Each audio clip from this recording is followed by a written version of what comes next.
In this video, I would like to talk about re-credentialing in Canada, how to certify your foreign education and professional credentials in Canada. Here's what you need to know about the process, the time involved, and the cost.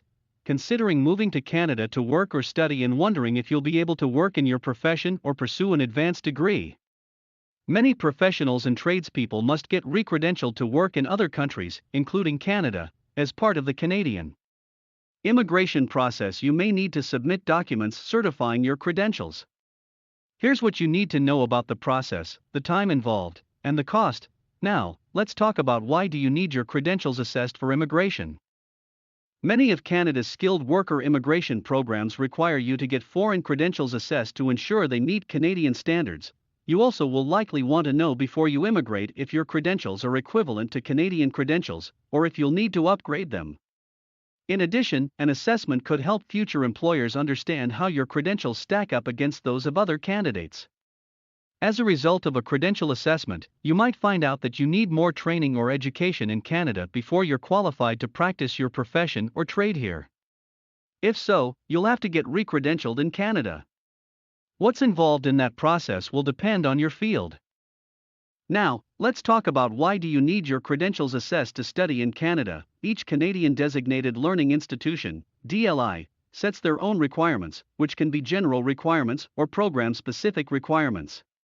They might include things like having received your previous degrees from an accredited institution, specific course prerequisites, or proof of language proficiency. You might not need to get your credentials formally assessed via an Educational Credential Assessment, ECA, as some post-secondary institutions will complete the assessment themselves. Before you do that, contact the admissions office at the institutions you're applying for to see if they accept your foreign credentials. Now, let's understand what is an Educational Credential Assessment. An ECA is an evaluation of your educational credentials for immigration purposes, but it could also help you when you're looking for a job to prove to a potential employer that you're qualified. The assessment looks at your degree, certificate, diploma, or experience to gauge if it's equivalent to a Canadian one. For those who have multiple degrees, the good news is that you generally only need to get an assessment for your highest level of education. For example, if you have a doctorate, you don't need to get your bachelor's and master's degrees assessed. However, if you want to get extra points on your immigration application for having multiple credentials, you might want to get all of your degrees assessed. Now, let's talk about what to know about regulated occupations, professions, and trade assessments. You have to be certified by the provincial or territorial body in the jurisdiction you move to in Canada in order to work in a skilled trade or profession. Trades that are regulated in Canada include carpenters, electricians, and plumbers. Professions that are regulated include architects, pharmacists, and doctors. Some professions and trades are regulated in certain provinces and territories and not in others, and you often need a license to work in a specific province even if you already have a license to work in another province or territory. For professionals, you might have to complete a written exam, a specific period of supervised work, or have your language and communication skills assessed. If you work in the trades, you may need to take an examination or work an apprenticeship. Each regulatory body has different credential requirements for certification. What's involved depends on your profession or trade, and the best way to find out what's needed is to research your specific circumstances. Some re-credentialing processes can be complex. For example, to be licensed as a doctor, the Medical Council of Canada has to grant you a qualification called a licentiate of the Medical Council of Canada. To qualify, you must submit evidence that you've graduated from a medical school listed in the World Directory of Medical Schools with a sponsor note indicating it's an acceptable medical school in Canada.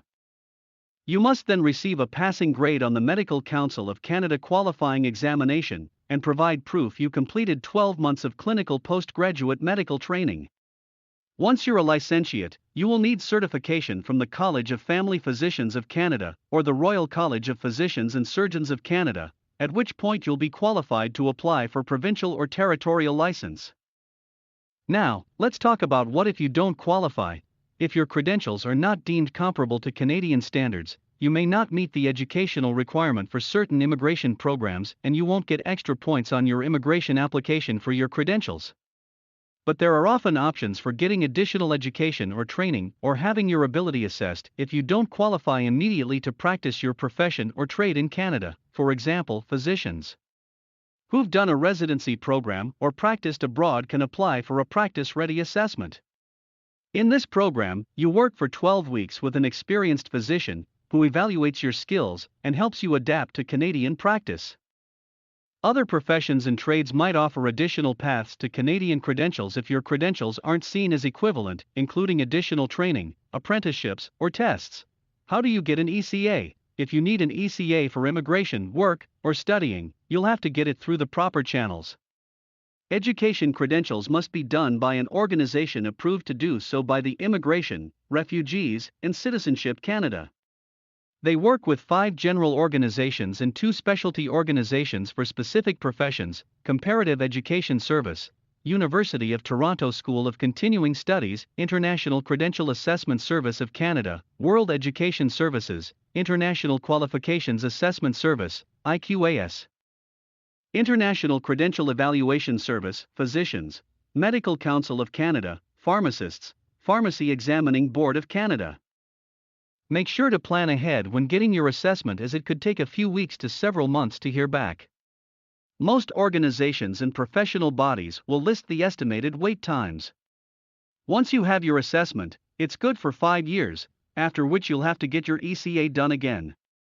It costs more than $200 for most ECA reports, with physicians and pharmacist assessments generally costing more. Now, let's talk about need help to pay for your ECA. Windmill Microlending is a registered charity that has supported immigrants and refugees in Canada since 2005. With loans up to $15,000, newcomers can pay for education and training programs, fees for licenses or qualifying exams, living allowance during a period of study, and many other expenses. To date, they have supported over 6,800 newcomers with over $50 million in low-interest loans to help skilled immigrants achieve career success in Canada. Windmill's affordable loans help new Canadians build credit in their new country, a critical step in establishing themselves for future borrowing towards the purchase of a home or car. Windmill loans deliver transformative impact on the lives of newcomers, enabling income growth of 3.6x with unemployment falling from 41% to 8%.